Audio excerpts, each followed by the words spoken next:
సంస్థాపనార్థాయ సంభవామి యుగే యుగే. అందరికీ నమస్కారం.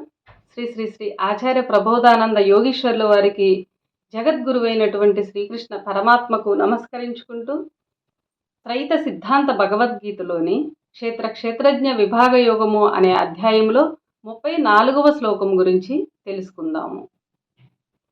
యదా ప్రకాశయత్యేకః కృత్స్నం లోకమిమం రవిః క్షేత్రం క్షేత్రీ తథా కృత్స్నం ప్రకాశయతి భారత.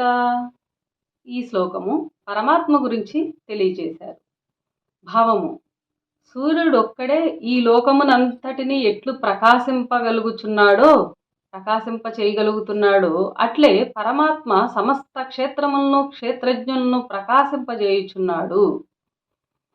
వివరము: సూర్యుడు ఒక్కడే తన కిరణముల చేత సమస్త భూమండలమును అంతటికీ ఏ విధముగా వెలుగును ప్రసరింపజేయుచున్నాడో అదే విధముగా సమస్త ప్రపంచములోని జీవరాశుల శరీరములను మరియు శరీరముల్లో గల ఆత్మను పరమాత్మ తన శక్తి చేత చైతన్యవంతము చేసి కదిలించుచున్నాడు. పరమాత్మ సమస్త శరీరములను తయారు చేసి వాటిలో ఆత్మను నెలకొల్పి ఆత్మకు శక్తినిచ్చి దాని చేత శరీరమును కదులునట్లు చేయుచున్నాడని తెలియాలి. ఈ శ్లోకము ఇంతటితో సమాప్తము. అందరికీ నమస్కారం.